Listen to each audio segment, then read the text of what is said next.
लोगों में जो फियर फैक्टर है उनको काफ़ी कम नज़र आ रहा है, वो अभी भी इससे बहुत चिंतित नज़र नहीं आते हैं। कार्रवाई और चिन्हित करना, दंडित करना, फाइन करना, ये एक वैधानिक प्रावधान है, लेकिन उससे ज़्यादा जो महत्वपूर्ण है कि हम सब लोगों को इस फ्रंट पे बेहद जागरूक और सतर्क रहने की ज़रूरत है। इससे पहले कि कोरोना आपका दरवाज़ा खटखटाए, कृपया करके आप जब भी मूवमेंट कर रहे हैं तो मास्क ज़रूर पहने। और हम लोगों ने तय किया है कि एक सघन अभियान चलाकर निश्चित तौर से चिन्हित करने का काम आपको किया जाएगा और आपको दंडित करा जाए अगर आप मास्क का इस्तेमाल नहीं करते हैं, सोशल डिस्टेंसिंग को वायलेट करते हैं। लेकिन ये तब तक संभव नहीं है जब तक हम सब लोग इसको लेकर जागरूक नहीं हो।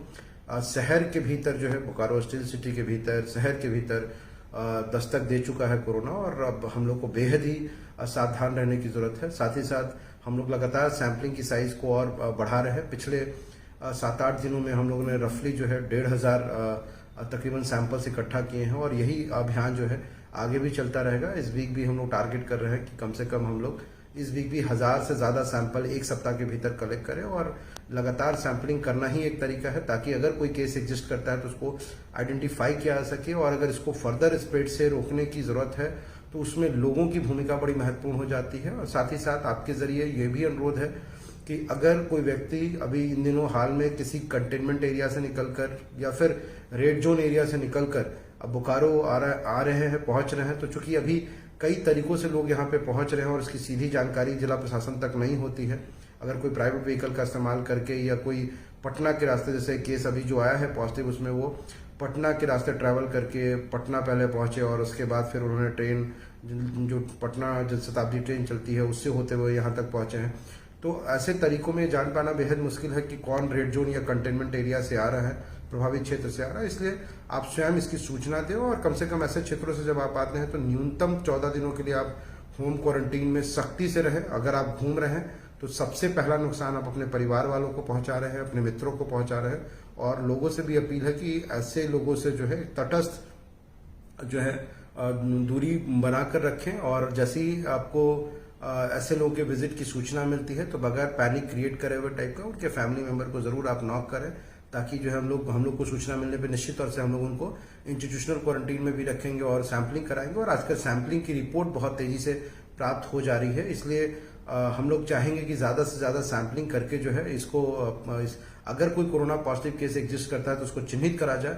लेकिन शहरवासियों के लिए चेतावनी की घड़ी है। ये निश्चित तौर से जो है आपको बगैर पैनिक हुए भी जो है कोरोना से डरने की भी जरूरत है, क्योंकि पैनिक होना अलग चीज है, लेकिन नहीं डरना जो है ये निश्चित तौर से फ्यूचर में इसको और स्प्रेड कर सकता है। इसलिए बेहद जरूरी कि हम सब लोग सोशल डिस्टेंसिंग का पालन करें। और मॉर्निंग में लगातार ऐसी खबर मिल रही है कि कई लोग मॉर्निंग वॉक करने के नाम पे बड़ी संख्या में लोग जो है भीड़ इकट्ठा कर रहे हैं सेक्टर 9 में, और कुछ जो है दुकानों के सामने भी जो है लोग जो है काफी कैजुअली इसको ले रहे हैं। जिस भी दुकान के सामने बगैर मास्क के किसी भी चीज को बेचा और खरीदा जाएगा या बगैर सोशल डिस्टेंसिंग का अनुपालन करे हुए करा जाएगा, उसको चिन्हित करने का भी ड्राइव हम लोग शुरू करने जा रहे हैं। ऑलरेडी हम लोगों ने रिपीटेडली, चाहे वो चैम्बर्स एंड कॉमर्स हो या फिर जो है सब्जी विक्रेता संघ हो या फिर जो है ग्रोसरी शॉपकीपर्स हो या फिर दवाई दुकानों का संघ हो, उन सभी संघ के प्रतिनिधियों को लगातार हम लोगों ने कहा है कि नो मास्क नो ग्रोसरी के तर्ज पे, नो मास्क नो मेडिसिन के तर्ज पर जो है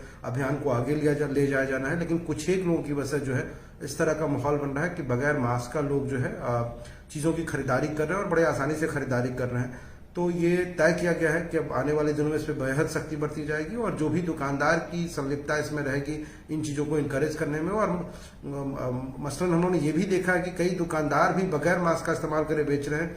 पहला संकट उनके जीवन पे खुद आने वाला है, दूसरा जो है जो उनके मालिक हैं या उनके दुकानदार के और सहकर्मी हैं उनको ये कोरोना और उनके परिवार वालों को पहले फैलेगा। इसे मैं बार बार कह रहा हूं कि आप किसी दूसरे को गच्चा नहीं दे रहे हैं।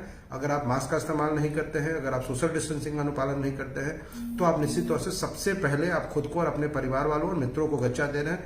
मेरा अनुरोध है कि इसका अनुपालन करें। निश्चित तौर से आप घर में हैं, परिवार वालों के बीच में हैं, तो इसकी अनिवार्यता नहीं कि आप घर के भीतर या अकेले में बैठे तो आप मास्क जरूर नहीं पहने। लेकिन जब भी कोई दुकान पे व्यक्ति, कोई खरीदार, कोई व्यक्ति पहुंचता है तो आप इसका प्रयोग जरूर करें।